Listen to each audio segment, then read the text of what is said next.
ऐन उन्हाळ्यात गारपिटीसह अवकाळी पावसाने सांगलीला झोडपले. अनेक तालुक्यात गारपीट. उन्हाच्या कडाक्यात पावसाने दिलासा. सांगलीसह जिल्ह्यामध्ये गेल्या काही दिवसात तापमान 41 अंशापर्यंत पोहोचले होते. सांगलीकरांची उन्हाने अंगाची लाही होत असताना सायंकाळ 5:30 वाजण्याच्या सुमारास गारपिटीसह अवकाळी पावसाने अक्षरशः झोडपून काढले.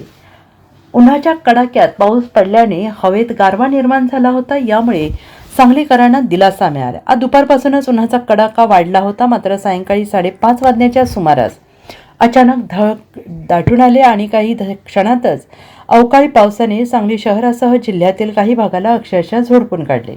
सुमारे पाऊण तास पडलेल्या पावसामुळे ऐन उन्हाळ्यात नागरिकांना दिलासा मिळाला आहे. जोरदार पडलेल्या या पावसामुळे शहरातील अनेक भागात पाणी साचले होते. Bureau report, SBN Marathi, Sangli.